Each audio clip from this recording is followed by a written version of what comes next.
Poppycock!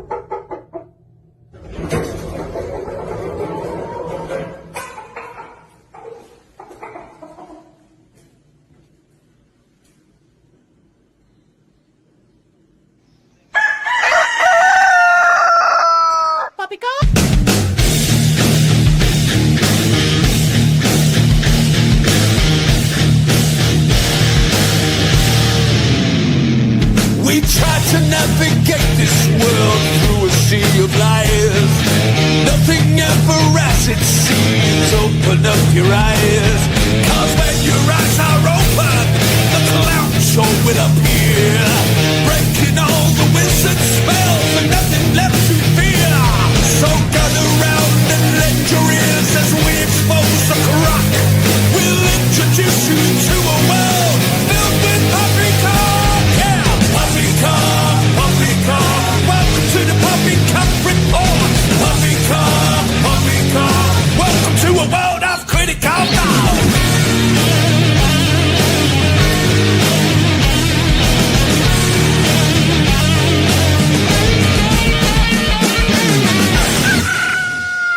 This is Poppycock. Poppycock! And welcome to the Rose 777 channel and the Alchemical Tech Revolution YouTube channel. I'm your host, Rose, with my co-host, Wayne McCroy. And before I go any further, I must introduce my co-host, Wayne. Welcome to the show. Well, it's been a while since we've done one of these, Rose, hasn't it? It's been a long time, but I think we need to cover all the major poppycock going on in the world today, because it would appear we are very much approaching the apocalypse, aren't we? With all the things going on in the world, and we see how this younger generation is coping and not so well with a lot of this, which is actually what kind of really brought this all about today. We were talking this morning, and you had sent me a video clip of an incident that happened at a Dunkin' Donuts, and nobody knew what to do. And it was just so telling of the times that we're in. So that's kind of what prompted this whole sudden live stream. Yeah. So we decided we needed to talk about this stuff. The Poppycock Report is kind of like a volcano where it usually we can't tolerate the poppycock because there's too much of it. And so time has to go by for everything to build up where we're slowly exposed to different things. And I'm just so grateful that because of Jason, if it weren't for Jason, Crow nor I would have ever met you. And we're just so lucky to have just anybody out there is lucky to have a friend that they can reach out to talk about what is going on with humanity. And it definitely feels like we're heading into a certain direction of some sort, more and more and more. And sometimes I don't know if I'm just brainwashing myself into believing my own stuff or if everything really is adding up. And so when things happen like what happened at Dunkin' Donuts, I have to stop, consult with Wayne, and be like, what is going on with humanity? And so should we just show them? This is the situation. A commercial-sized toaster was on fire. A little bit of fire, not a lot of fire, but it was definitely on fire. First problem is none of the employees cared and they continued to use it, just taking things in and out of the toaster. Problem two is they didn't know what to do and they handed a fire extinguisher over to a customer. So that's mistake number two. And mistake number three is that feeling like a hero and everything, the customer destroys a massive piece of equipment. So Wayne, could you help me understand what happened and then what would have happened had you been a manager of that Dunkin' Donuts? What was supposed to happen and what are we seeing here, just as a little microcosm of what's going on? Well, what we see here is the lack of problem-solving skills, especially in the younger generation, because it was a lot of younger people working there. And they should have had proper training in such a situation, and certainly they did not. And I find it very interesting and concerning that they would just continue going about their business like as if nothing's going on when they have flames shooting out of the top of this big toaster. And it's like the customer pointed it out to them, and then the customer playing the role of the hero was also filming this. So this is why this thing actually got up on social media. And you sent this to me, and I've spent the better part of my adult life working in the food service industry, in the restaurant industry, especially in the capacity of management. So this, when I saw that, my eye began to twitch because it never should have gotten as bad. Oh, good, we have the clip. Let's go ahead. We'll have to show people this because this is just utterly ridiculous what the response, first of all, of the employees there was. And secondly, the customer felt the need to intervene when it really wasn't her place to do so, and probably wound up causing some major damage to this piece of equipment. And this could have easily been remedied without having to use a fire extinguisher, first and foremost. But nobody knew what to do, and they just all kind of were walking around like zombies, not knowing what's going on. And I'm sure this probably caused some manager somewhere in that organization to lose their friggin' minds over this because I can tell you from my perspective, this was not handled well at all by anybody. And this was all the things that should never have happened in a situation like this. So there wasn't proper training. There wasn't any kind of proper response by anybody in the situation, and the customer took matters into her own hands. And quite honestly, she'll be lucky if she doesn't have to pay damages, I would think, because that's not her place to do something like that. Especially, this wasn't necessarily a fire that was an imminent harm to anybody, and it could have been extinguished via other methods. And this whole issue could have been resolved relatively quickly if they had known what to do. So I'm done speaking extensively on that. This kind of stuff just drives me nuts with the background that I have, because somebody in that kitchen should have known what to do, and nobody stepping up. After we're done watching the clip, I'd like you to play the role of the manager explaining to me, and I want to be the employee who put the plastic end of the broom into the toaster, because I really feel like that's the most zombified aspect that we haven't mentioned. You have to see it. You have to see this to believe it. You have to see it to believe it. Now, I get really frustrated with these social media videos because it's kind of like you have to refresh it for it to go back to the end, and you don't know whether it's going to be muted or not. So I'm not even going to try. I'm just going to do it, and just I hope that it starts at the beginning by refreshing it, and I hope it's unmuted. And if it's not, look at this. Look what they do here. Unmute. All right. If I refresh it, is it going to automatically mute again? Good Lord. I don't know. Let's find out. All right. It did. Apparently, there's a very not serious fire in Dunkin right now. Nobody seems to care. What the actually?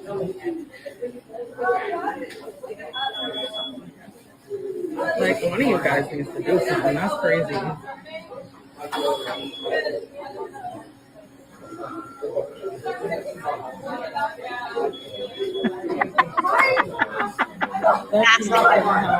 Do you guys have like do you have a fire extinguisher? Do you know where it is? There's got to be a fire extinguisher here somewhere. Do you guys have a manager you can call?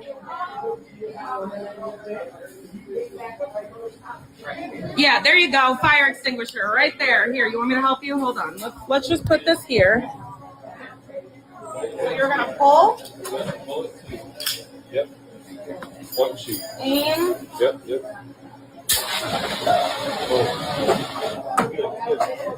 Thank you. You're so welcome. You're gonna have to call the fire department. You're welcome. Holy shit, I just saved the Warwick Dunkin and lost a nail, but I'm good. Everybody's safe. Holy shit.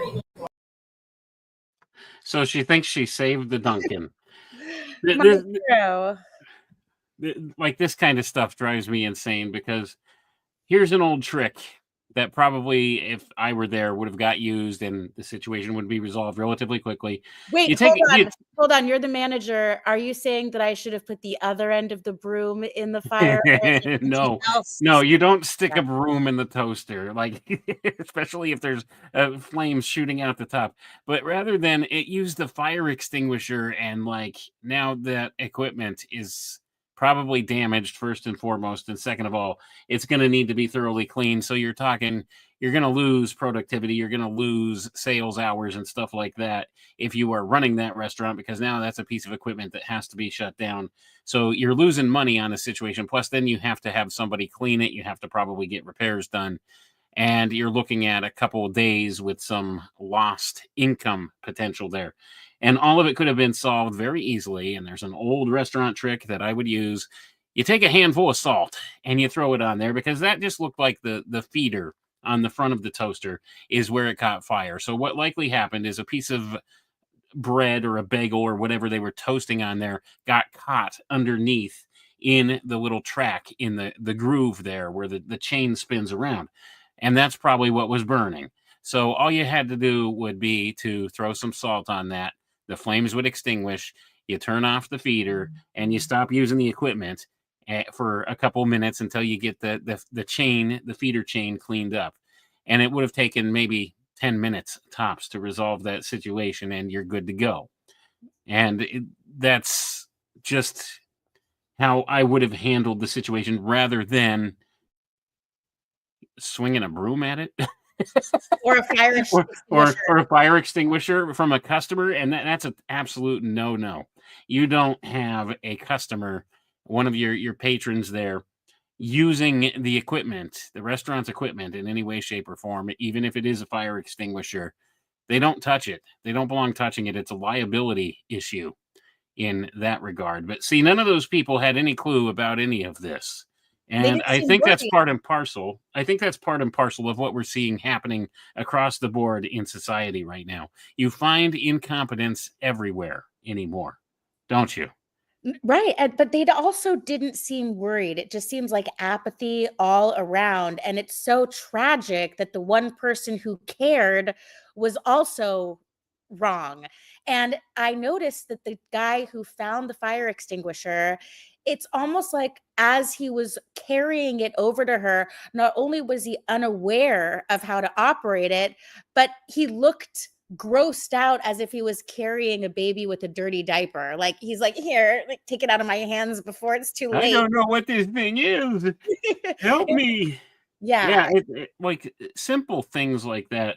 That I don't know. Maybe I'm just an old cranky man at this point, but like I see this every day, everywhere. This kind of thing. You have apathy, indifference, and incompetence everywhere you go.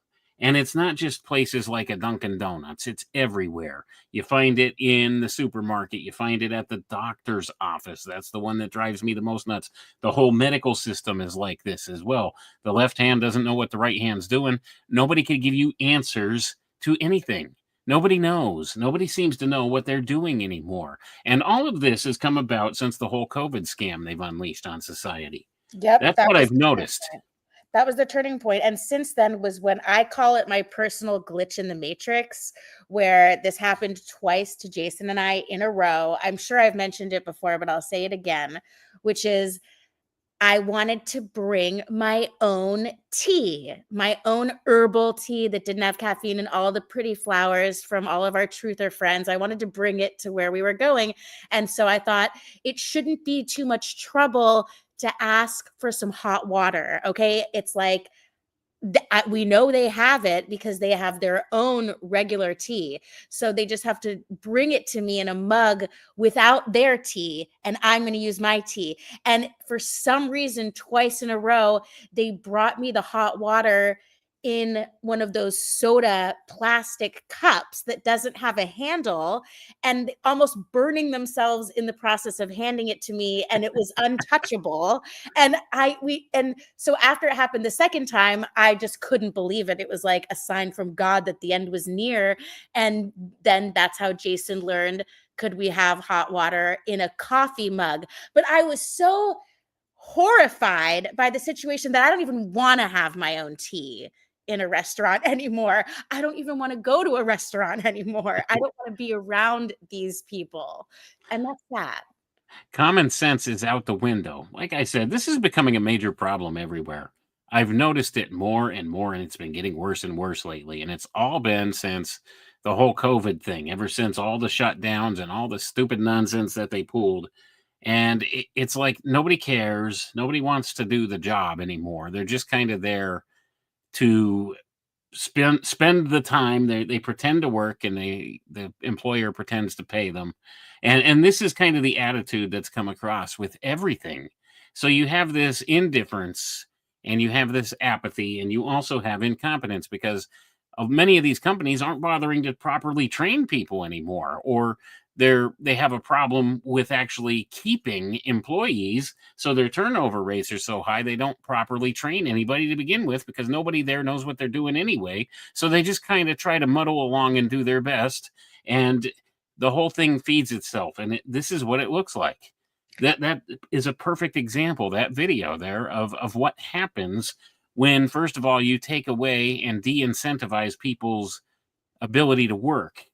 And then we see this kind of apathy arises, and then there's demand for higher minimum wage and all of this stuff, and nobody wants to work anymore. How many times have you heard people say that? Nobody wants to work anymore.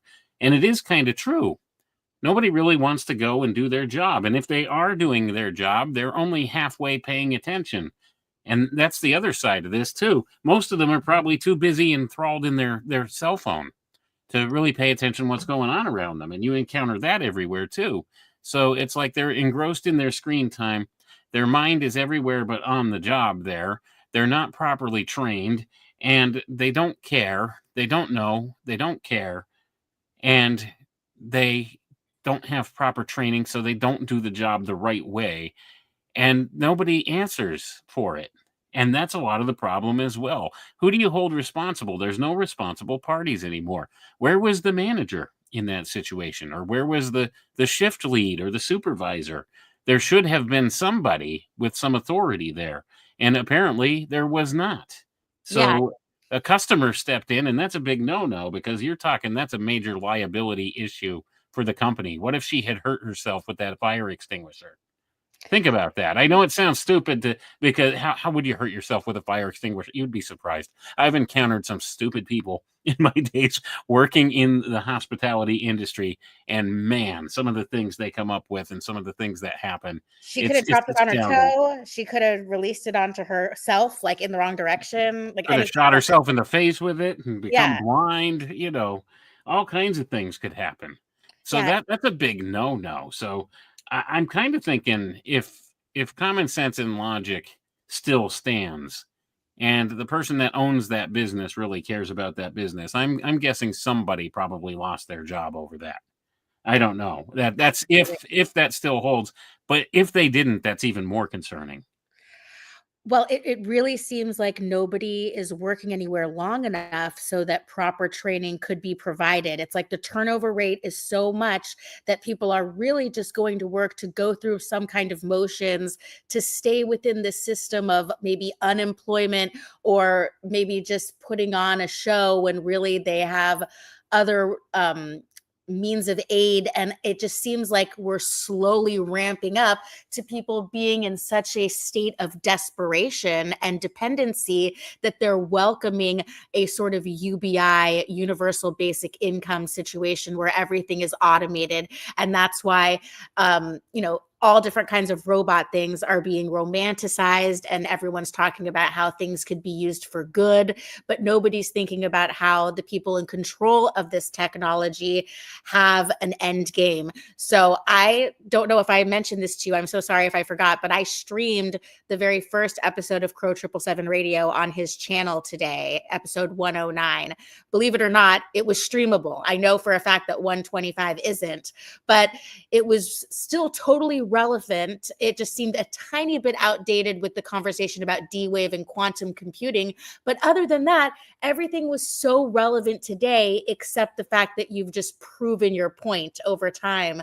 When was the last time you've heard that episode, if at all, in the recent years, where you first bring up the revelation of the method? Do you remember that first episode? Oh, I certainly remember doing that episode. I think that was episode 109 or something Yeah, like that. 109. Yeah, that was the first episode I did with you guys, and I remember a little bit about it, but a lot of that was based on my first book that I wrote, The Alchemical Tech Revolution, which is That's where right. the name of the podcast and everything comes from. Because certainly a lot of this stuff I saw it coming a mile away, and it's interesting. And maybe that's a story for another day of how Jason and I got back in touch after having lost touch for like 25, almost 30 years or something like that, having no idea what each other's doing. And here I'm writing this book with no possible way forward. And he's co-hosting Crow 777 Radio. And I had no idea Crow even had his own podcast at that point. And I had heard Crow on, I think it was on Higher Side Chats or something like that a couple of times at that point, and something resonated with a lot of the things he said with me. But I never knew Jason was working with him. I never knew Crow had a podcast or anything else. And I was here just toiling away with really no audience or anything else, writing this first book. And that's when Jason and I just by chance happened to get back in touch again with each other through social media, and we found out what we were doing, and here we are. So it's interesting how all these things work together. I always say God opens doors where you think there's no way forward. So if you feel a calling in your life, step out and go for that calling, because God will open doors where there are none. And I'm proof positive of that, because I had no way forward. My wife got tired of listening to me harp on and on about things that she had very little understanding of at the time. And she said, "Why don't you write a book?" So I started writing a book. I stepped out in faith and started writing a book, thinking nobody's going to read this. I'm wasting my time.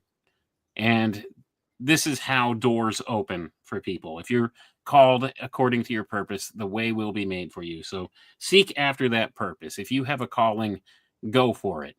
Put everything else aside and focus on that. That's an important message here to go with. But getting back on topic, No, we've I seen don't some of want this to get stuff. back on topic. I don't want to get back on topic. I just want to say thank you for bringing that up, because that is such a powerful and important lesson. And before you continue, I just want to remind you that I got together with Jason in 2017 as well. So it's kind of like the four of us all got together in 2017, like a star constellation.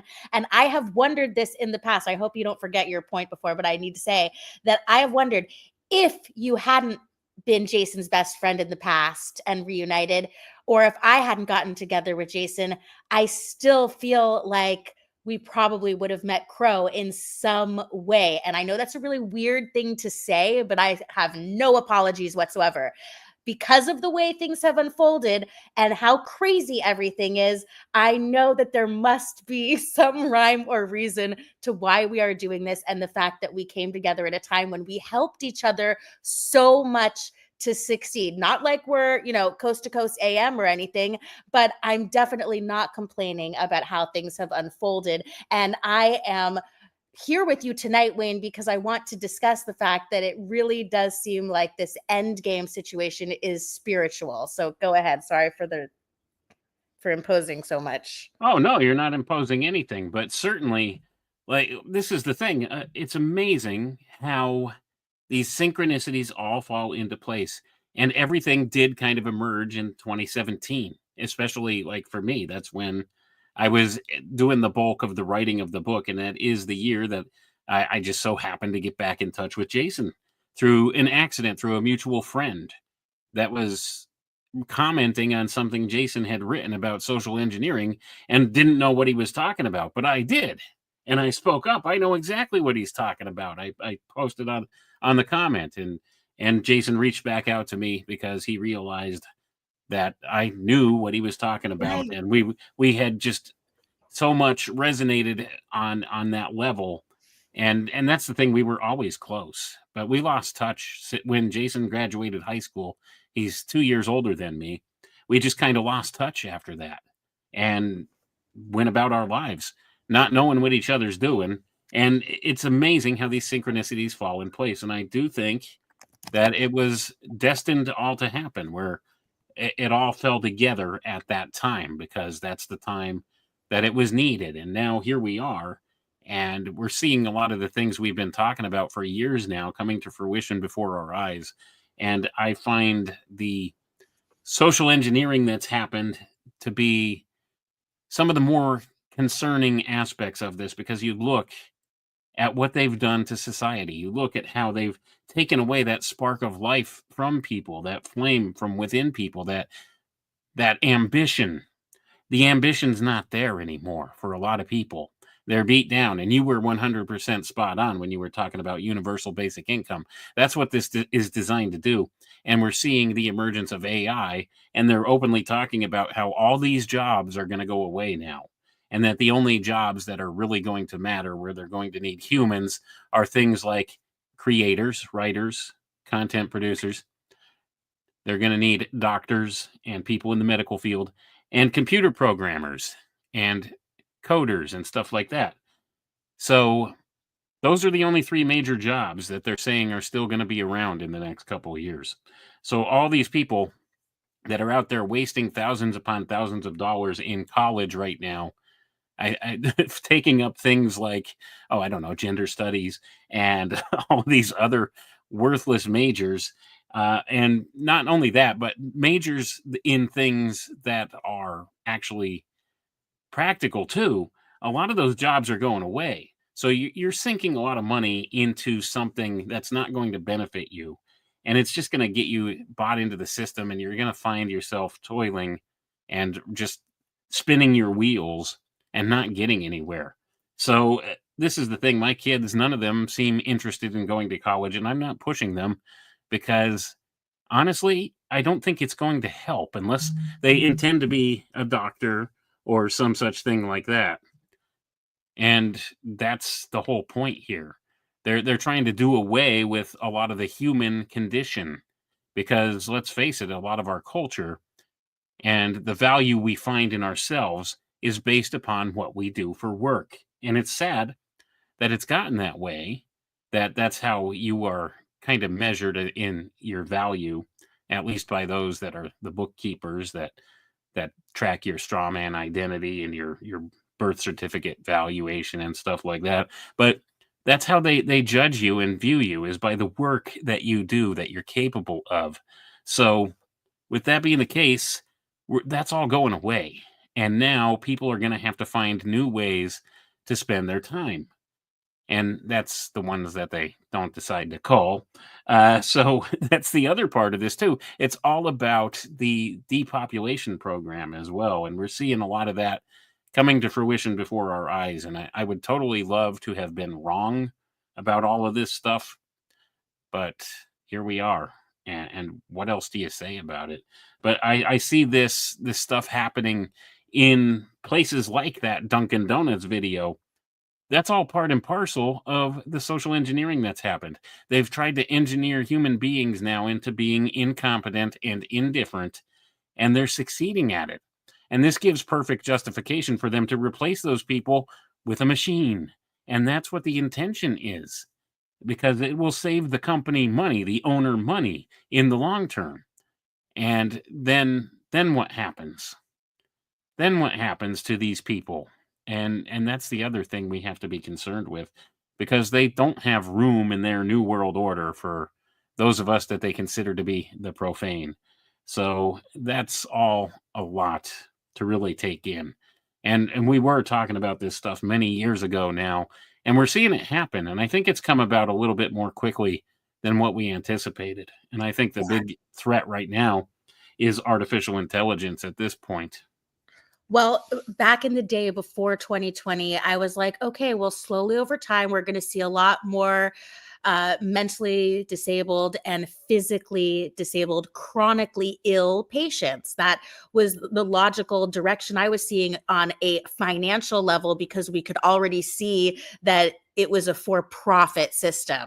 But then after 2020, it got so much faster, so much more insidious, so much more genocidal, so much more eugenics. And it's just insane. Unbelievable how quickly the increase of disabilities and mental retardation is. So you have automatic dependency on the system. Then what about the outsourcing of the caregiving for all of these people and the services, the industries that come about? And back to the main point that I'm trying to remind myself to get back to is this animalistic change that we're seeing in society, separate from the injured. So there's the people that are injured. Then there's another portion of people that are just born a certain way, but I'm seeing an increase in injured and an increase in animalistic behavior. And since COVID, because that's what got us in touch with people who worked for funeral homes and mortuaries, because we wanted to find out, is there an increase in people dying? And if so, what are they dying from? Are they getting killed at the hospitals? Or are they coming from their houses? We're trying to get these answers. And so we all know how that went down. But what's more crazy is that since then, over the past 5 years, you see an abundance of not just murders, but the people who are committing the murders are removing sexual organs or mutilating sexual organs and or decapitating. And this is a very, very specific type of behavior. So to notice an increase in those behaviors, it goes to show that people are becoming more depraved and animalistic. Is it social engineering, or is it a cyclical aspect of consciousness? We hear so many people talking about cycles and consciousness and how we're supposed to be in the low point and we're about to shoot up and we're going to gain consciousness. But what we're seeing right in front of our faces is the exact opposite, that people are getting worse. I mean, that's how I'm seeing it from here. How do you see the cycle of consciousness or time in terms of the end game, the spiritual war? What exactly are we heading for? I don't want you to pull any punches. For anyone, just like you said before, we all want to figure out where we're at. Where are we drawing the line? Where are we even putting this line? What is this end game that everyone's going for, and what should people be doing to get right in their own minds? Well, I would tell people the best advice I could give you is make sure you get your heart and your mind and your soul right with God. That's the best thing you can do. Have that connection to God, that connection to our Creator, to Source, and then we have a fighting chance. And this is the thing. There's so many concerning aspects to all of this. And yes, I think all of the different things you just spoke about come into play. There are cyclical natures of things that occur through the course of time, and we are entering into a time that's been talked about and predicted in many of the different religious contexts and things like that. That's coming about. Now, how and when exactly it's all going to play out, I don't know. I don't have all the exact answers to that, but we are seeing a degradation of the human psyche going on. And that's happening concurrently with a lot of what they're talking about as to this advent of a new age. And a lot of this whole new age philosophy is based upon lies and misdirection, really. They're talking about this type of ascendance. Well, what has happened is you have a small group of people in this world who have attempted to hijack this concept of an ascendance. And what they're doing is they're pushing people further down into a descending type state. This is what is referred to by the Hermeticists as the world of shells. And that's what they're attempting to build. It is a world devoid of anything spiritual, any spiritual concern, any aspect of soul, spirit, or any of the higher values. It's a direct separation from God, from source, and it's all focused in this hyper-materialist paradigm. It's focused in just the here and now, the physical material world that we sense with our five senses. They want to convince people that this is all that exists, and that all phenomena, inclusive of consciousness itself, can be explained away as nothing more than the cause and effect sequence of some byproduct in this physical material world. For example, consciousness, they try to explain away as nothing more than the electrochemical byproduct of your brain and brainstem. And so if they could convince enough people of this, they could effectively build this world of shells, devoid of spirit, separate man from God, separate man from spiritual concerns, and keep him trapped in this hyper-materialist paradigm. And this is all what the product of transhumanism is going to be, the world of shells. So they've convinced a lot of the people very thoroughly that the only truth that can be garnered in this world is achieved through the use of science or scientific method.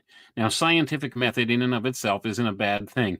It is one methodology for collecting data and making observations and being able to determine certain things from this. But this should never have been mankind's only tool for trying to determine or find truth. So, this being the case, this is what they've handed us. They've handed us scientism, is probably the more correct term for it, but science. And it all steers us into this world of shells, this transhumanist advent of things where they're trying to build a wholly synthetic reality. And they're achieving great strides with this concept right now. And this is what you need to understand. This is all devoid of spirit. They're trying to separate the spirit from the person. They're trying to separate you from your connection to God, to source, to anything spiritual whatsoever. And they've been doing very well with this. Now, what does this look like physically in the real world here? Well, we've been seeing it happen for the past 5 years. You separate people, keep them apart, make them not want to be around other people, make them suspicious of other people, then you start to see trickling in these more animalistic type behaviors where people become more violent, more intolerant of one another. They are separated one from another. And then you see this de-evolution of sorts taking place within the bulk of humanity. Those who don't concern themselves with spiritual things, that don't concern themselves with their relationship with God, don't look at the big picture and don't think about the important things. They're focused on the hyper-materialist paradigm. They've convinced a lot of people to become atheists or agnostics or to adopt other nefarious belief systems. And this is like what is at the core of all of it. And what I've found through years and years of looking at this is it always, always, always ties back to the occult. As much as I don't want that to be the case, and I sound like a broken record, it's always there, it's ever present, and you can't understand what's happening in this world or why until you can accept that fact, and it is a fact, that it always ties back to the occult, and that there are, at the top of the power structure in this world, dark occultists who run things. And it's only when you come to that realization that you begin to be able to make any sense out of the things that are happening here. So I know that's a mouthful, Rose. I want to hear some of your comments on things. Yeah, well, the idea of this direction that we're going in, it's like a spiritual war, but we're also seeing physical applications because people have free will and people they are able to choose the light side or the dark side. And so people like us, we're trying to stay on a certain side of this battle. But like you said, there are dark occultists. And so would joining a certain religion or having some kind of ideology or some kind of label save people from this particular situation? My answer to that is no, because that's exactly what they want. They want people to go into little groups and label themselves and have an ideology so that they're easier to control. That's what Bernays came up with. Edward Bernays figured out, thanks to his uncle Sigmund Freud, on how to understand how to hack the human mind. And part of that in terms of propaganda is getting everybody to conform to lots of separate little groups. And then all you have to do is control the miniature leaders of all of those little groups. So while they're joining their little tribe and thinking that they're so special, they don't realize they just put a specific barcode on themselves to identify and psychologically profile them and propagandize them.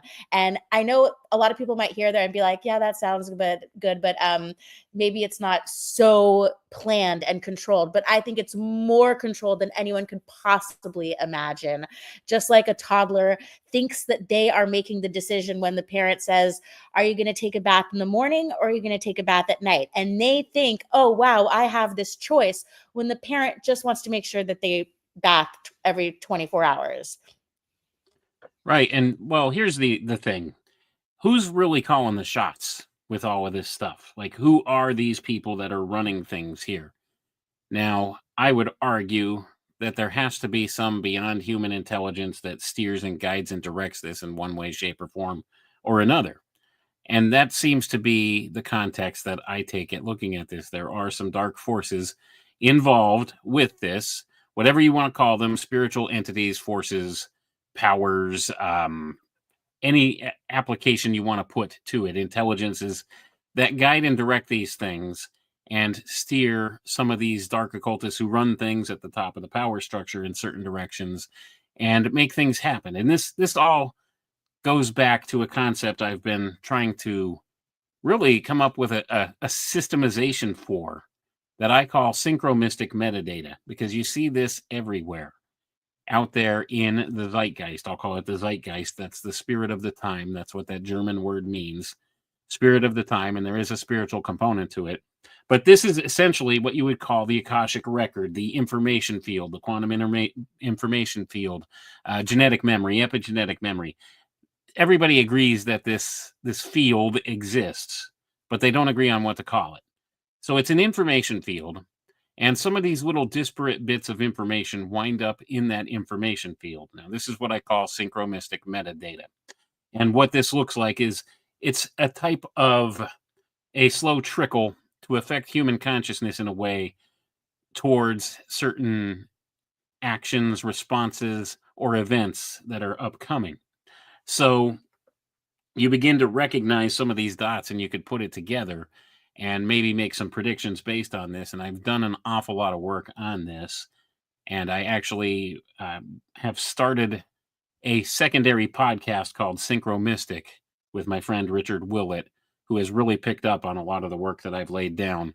And we've taken it to the next level with this podcast. And a new episode of that will be dropping tomorrow, episode 15, where we take apart the whole Epstein thing and everything associated with that. Where can I listen to your podcast with him? I haven't. You have to tell me right now so I can show it on the screen. It's called Synchromystic. It's on Spotify. It's also on my website. If you go on my website, the episodes post right there on my website as well, which is at www.alchemicaltechrevolution.com. So if you go on there, and you can just click on Synchromystic, the tab there, if you wanted to bring that up on the screen. But Richard and I have been having some very good breakthroughs in doing this whole project together, Synchromystic. So it's been an interesting ride so far, because it's all about reverse engineering this stuff, in my view, and understanding what's been done, because these dark occultists who run things in this world, they leverage principles against us that most of the public scarcely understands or wouldn't even accept if they were to shown how this works. And we've been showing people all of these tools that they've used. So this will be episode 15, drops tomorrow. And it's on Spotify. You can find it on all the podcast players. It'll be on YouTube. It's up on my website. The new episode will just load directly on my episode page, the front page of my website, when it launches tomorrow. So Richard will be posting that tomorrow, and it'll be an interesting show for people to listen to. So this is kind of what I've been trying to do through the course of time, is give people tools of understanding to see what's happening in the world and maybe be able to counter it in certain ways. Maybe know a little something about what your enemy of your soul is doing against you. And that's who these people really, truly are, because they have no interest in taking us into their new age, into their new world order. They want to essentially cull the useless eaters, and that's how they refer to us. And think about that whole concept that this is a known commodity for many years, that they've called us useless eaters. Well, when they begin to replace all of the jobs with AI and with robotics and with all kinds of other things, and then we have this major group of people on a universal basic income that is not producing anything of value, they will most certainly call you useless eaters and want to cull that population of useless eaters. So they're building this whole system to get to that point. And it's about tracking and monitoring everything. It's all about surveillance.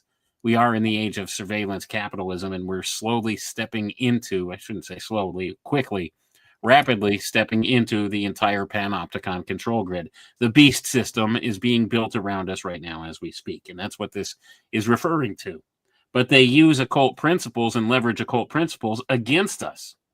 So that's the important portion of this we need to understand, because they're using things against you that you have no clue that they're using against you. And this is the whole thing that comes in that we need to have a little bit of a grasp of. You don't know how they're doing it.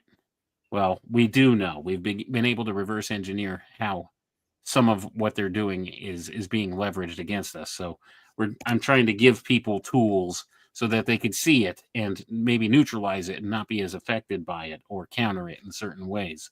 And a lot of it has to do with the use of social media right now. That seems to be one of the popular tools they use, as well as television programming and news programming and all of these things. So there's a lot to it, and I find it just truly concerning that the pace of how it's all gone down now at this point. What are you typing there, Rose? You're typing away. Oh, sorry. It just seems like there's somebody in the chat that needs some extra love, and I just want to give all of my love and my heart to anybody who's That's all good. it. And also, I just was thinking about Edward Bernays and how everything has been understood for so long on how to hack the human mind and how easy it is to control people once they're in groups. But you don't have to be controlled as long as you have the awareness to be an individual. But once you put yourself in a group, then it's almost like you're degrading yourself into some other kind of being. And it's not that social aspects of humanity aren't good, but in order to fight against this power that has now become digital, we are now seeing it just in the form of suggested advertisements or what you are suggested on your news feed in social media, that it's called message control. And what people don't understand is that it's the message control that is actually controlling their behaviors without them even realizing it. And they're thinking, oh, well, they're not making me stand up and walk over and do a certain thing. No, I'm not talking about that. I'm talking about maybe which brands you buy or when you buy or what time of the day you buy. They're preying on these tiny little things that you might not be aware of. And so I really want people to be aware of these things so that they don't, accidentally think that they're saving money on a sale because they were advertised a sale when they would have actually saved more money by not looking at their computer and not even finding out about the sale. There's so many different ways that they manipulate the human mind, and it goes way beyond just the use of computers, social media, television, advertising, all of it. They have a very in-depth knowledge of human psychology. They know the human psyche very well, and they know different ways to manipulate it than what your standard person would think. It goes way beyond all of the stuff that we're talking about here. Like Edward Bernays, yes, he had an important role here in the early 20th century in shaping and modeling the industries that came that are known as marketing, merchandising, mass marketing, PR, public relations, all of these things, and propaganda. But the techniques are older, far older than Bernays. He just brought it into some modern vernacular and systematized a way to utilize it to reach the masses for public consumption. But many of these things stem back to many of the very early secret societies. And it's all about controlling the human being through very subtle means, and some not some so subtle means at times too. But certainly they also leverage occult principles against us that we're largely ignorant of. And a lot of this has to do with presenting different archetypes to your mind. Your unconscious mind recognizes the archetype, and your subconscious mind will react to it. But your conscious mind doesn't perceive it. And this is one of the ways in which they do this stuff. So when you see certain things happening, you see certain symbols crop up over and over and over again, they do have an influence on you, whether you realize it or not, because of this, what some would call ancestral memory we have. You recognize the symbol on an archetypal level in your unconscious mind, and you subconsciously react to it. but it doesn't necessarily always translate to immediate conscious behavior. Now, what am I talking about with this? Look at corporate logos as an example. How many of them use the symbol of Saturn? Look at Grok right now, Elon Musk's AI that he's using for his platform, which was formerly known as Twitter, which is now X, also more Saturn symbology. You recognize that symbol, and it has an unconscious influence on you, whether you realize it or not. Saturn is a binding influence. And this is the kind of thing I'm talking about as far as like the occult symbology and stuff like that. You don't consciously react to it because you don't understand on a conscious level what it's there for. And this is the important thing with symbols. If you know the context and or the intent behind the symbol, then you can have an understanding of it. But if you know one or the other, you have a very limited understanding of it. So you have to know both the intent or intention behind it and the context in which it's being used in order to stave off its influence on you on a subconscious level. Now, I know sounds kind of deep, and I'm probably losing some people out there, but these are the kinds of things I've been trying to systematize so we could actually take back our sovereignty from all the influences that affect us in ways that we scarcely realize on a conscious level. But they are there, and they do influence us, whether you want to accept that or not. It is there, but the more you know about it and the more you recognize it, the less influence it has on you. So that's a mouthful for sure. Where you want to take this conversation here next, Rose? Well, I was just thinking about all the different ways that there's a full spectrum attack on humanity and that people need to be on guard. And the idea of just weather engineering, geoengineering, and how they could be treating people like bacteria in a petri dish based on their location. So the weather can be engineered in different locations, and then people are affected by different environments, and they have that knowledge. So while people are scurrying around on the surface trying to figure out where their health problems came from, they might actually draw some helpful conclusions and be able to help themselves, but they don't realize the overarching reason why they got poisoned with something was specific. They don't realize that they were part of a science project and being treated like lab rats. But they just go along with their lives, not even realizing it. And maybe we'll never know until the day that they died. Think of all the people who have died who didn't know that they were simply part of an experiment that gave more information to those who seek to control us and genetically engineer us. There's so many facets to this whole thing, and that's all part and parcel of all of the greater conspiracy, for lack of better words for it, that's going on.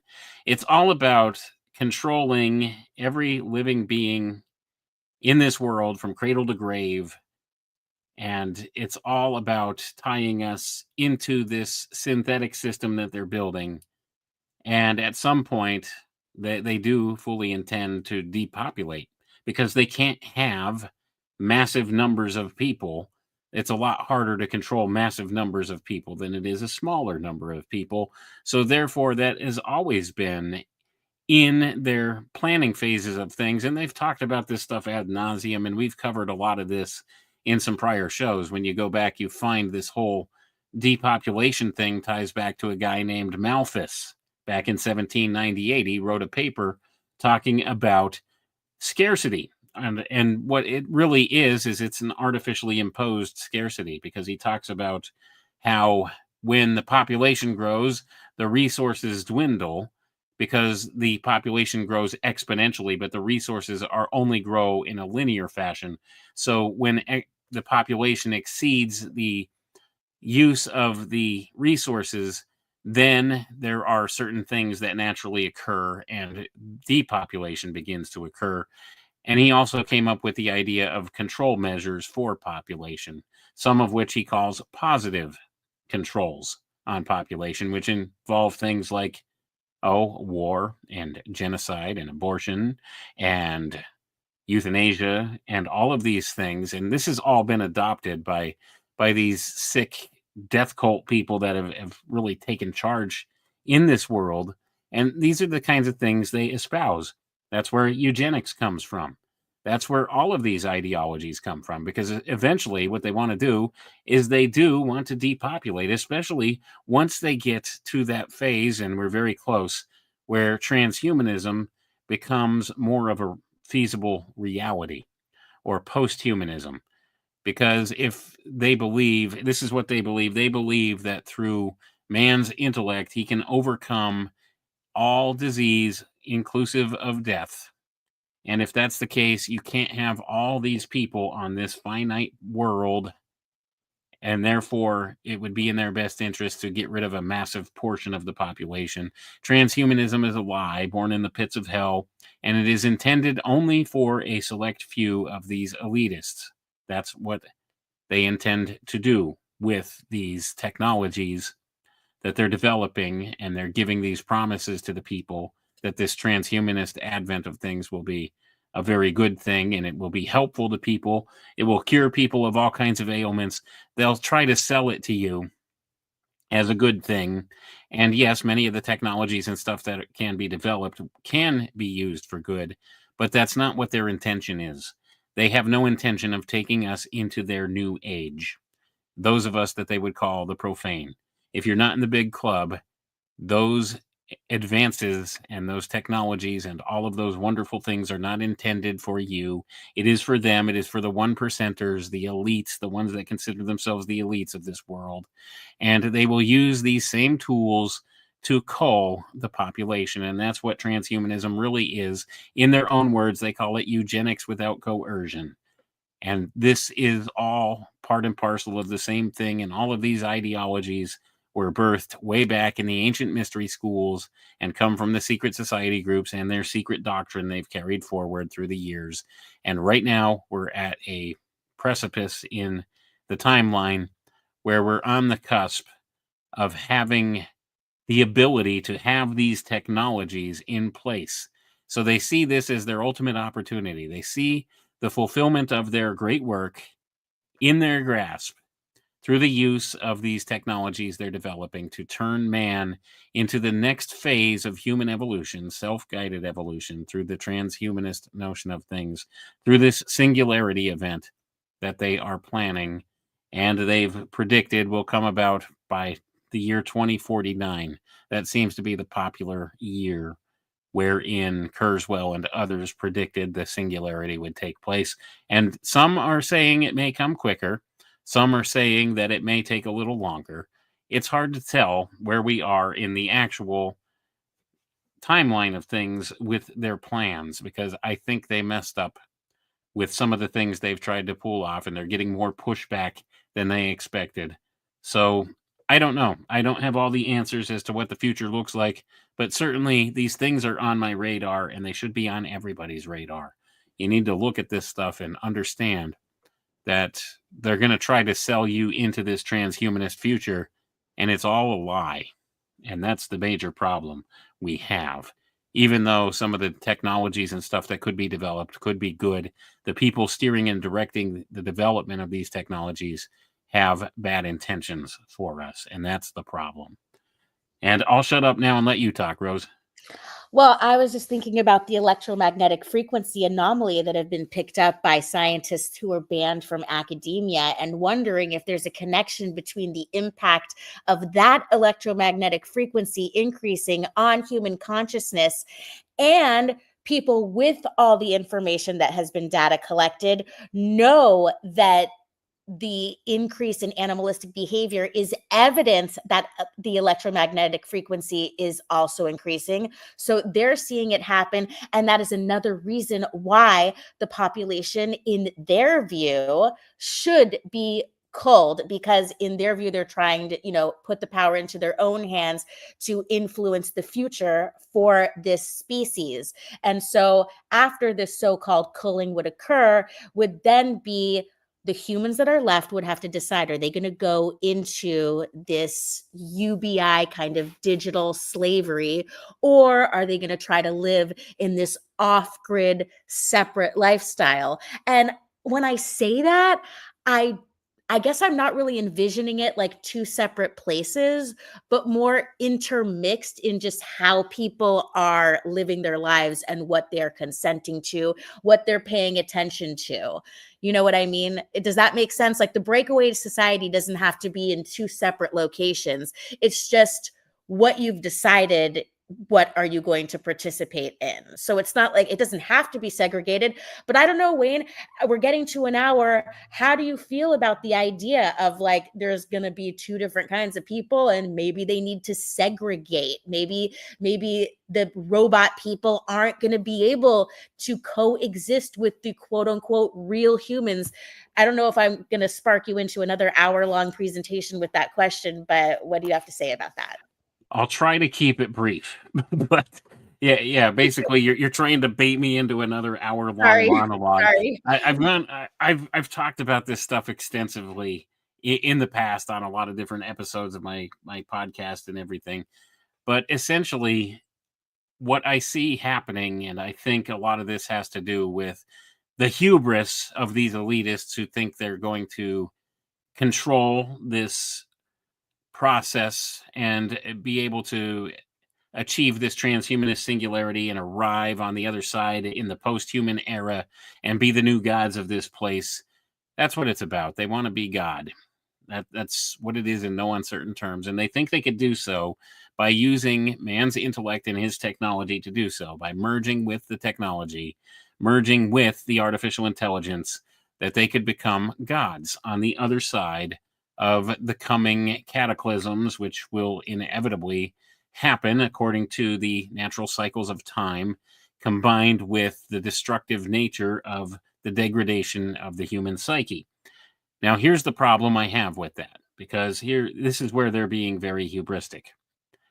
Somehow or another, they think that they are superior to the rest of us, that they have some kind of a divine right to rule. And the problem is this: they are not superior in any way, shape, or form. Here is the key, and this is the golden key for anybody out there. In order to not fall victim to this type of dehumanization that's going to go on, this degradation of the human psyche, this becoming more animalistic, separated from spirit, you have to have that relationship with God. You have to have that spiritual relationship. You have to get your heart and your mind and your soul right with God, with your Creator, and have that connection. That is the only way that you will stave off that way of thinking. Now, many of these hubristic elitists who think that they're going to step into the next world and become the gods of this place, they have no spiritual connection, and therefore they will fall victim to this degradation of the human psyche. So when they're in their underground bunkers, I could foresee them possibly killing themselves and their other people that are in the bunkers with them, turning on one another and becoming animalistic and savage in that way. Because that's where they fully intend to hide and ride out this coming apocalypse. And I'm talking about a coming apocalypse, and maybe there's so much more to talk about with this. All of these things have been predicted in various places, and we are seeing in the highest levels of the scientific realm these people that do not associate with our modern academia, but do know what they're looking at. They've found some of these anomalies and these anomalous things happening, and we're seeing some very big earth changes happening right now.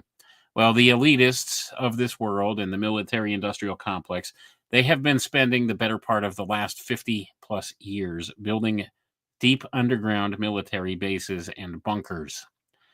And many of the billionaire class have been building underground bunkers because they do intend to retreat underground to ride out the coming earth changes and leave the rest of us up here to fend for ourselves. And they do realize what's going to happen. They do realize that many of the people will degrade into this animalistic state of mind and will turn on one another. But here's the problem. They will do it too. in the underground bunkers. If their heart and their mind and their soul is not right with the Creator, if they don't have that spiritual connection, they too will fall victim to that. And this is a hugely important point. So somehow they think they're going to avoid that fate, but they're mistaken in that. And they're focusing their energies in all the wrong places. And it's all based in lies. Now, the other plan that they have a plan B for this too. They really, in their hubris and in the frame of mind they're in, bought up into the whole scientific paradigm as they are. They really truly think that it's feasible for them to upload their consciousness into the computing cloud and live forever in a machine. Now, is this the actual soul, the spirit, the ontological self, the I am within man that is being transferred into the machine? I would argue it's not. It's probably a cheap knockoff. Yes, maybe it could duplicate certain behaviors and be a convincing model of the person it's supposed to emulate, but it's not the actual person themselves. However, if you are bought into this hyper-materialistic scientism mindset, wherein you accept that the only reality there is this physical material world we live in, and that all phenomena could be explained away as the byproduct of a cause and effect sequence in this physical material world, then maybe you can accept that to be true. And that's what they have gotten a lot of these people working on these transhumanist technologies believing. They think this is all there is. Consciousness is nothing more than the electrochemical byproduct of the brain and brainstem. If that's the case, it could be duplicated via algorithm in a machine, and you can live forever. It's the great lie from the Garden of Eden, ladies and gentlemen. The great lie. You can be as gods. That's what the serpent told Adam and Eve in the garden. It's not true. And what this is, in all actuality, they've told us in no uncertain terms. A pro-transhumanist YouTube channel told us this. It's called Transhumania. It's like a 4.5-hour documentary on there, about 20-some minutes in. They show this on the screen, and they tell you what transhumanism is in no uncertain terms. Transhumanism is eugenics without coercion. What this whole transhumanist singularity event will really be, it'll be the Great Culling. They will convince enough people that their loved ones have actually transferred their consciousness into the machine, because it's a credible enough facsimile of the person that they would believe it's the actual person there. And therefore, they will consent to having their consciousness uploaded into the machine. But all it is it's a copy of their memories, and it's a cheap computer knockoff, a simulation of them, and not the actual ontological self. And therefore, they will depopulate the world in that way, and they will develop this grand hive mind in the supercomputer, in the cloud, and it'll be like almost like the Borg situation, a collective hive mind that'll have all the collective experience and thoughts and feelings of all these people collected in one central utility. And at the end of the day, there will only be one consciousness left. And I could almost assure you it will call itself Lucifer. Anyway, I think we went a little far down the rabbit hole there, Rose. Well, I asked for it for sure. And it's such a trip. And it does seem like they are trying to accomplish this. But we know that I think that at the end of all of this, the good side wins. So I don't even know why they try. And I guess in closing, my message for everyone would just be, with all things considered, don't take whatever's being offered if some kind of emergency or weird situation arises, like the vaccine during COVID. And also, don't upload your consciousness into a computer, because it won't work and it's not really going to be you. How's that? That works. That's probably good advice. If they're coming at you with needles, yeah, stay away from that stuff. I think we're beginning to see the ramifications of that whole COVID vax campaign coming to light in real time in front of our eyes, just like we had predicted years ago. And we're telling people at the outset of all of it, don't do it. It's only going to lead to bad places. It's a weapon designed to depopulate, and we're seeing all kinds of new normals arising because of that, aren't we? Indeed. All right, my friend. Shall I close it out? Shall we play our wonderful conspiracy music guru music? We should. Strap on your tinfoil hats, kids, because things are going to get real weird in this world, and you might need a tinfoil hat friend to help guide you through. So let's end it there, I guess. We'll be here every now and then with the Poppycock Report, and everyone have a wonderful night. We will see you soon.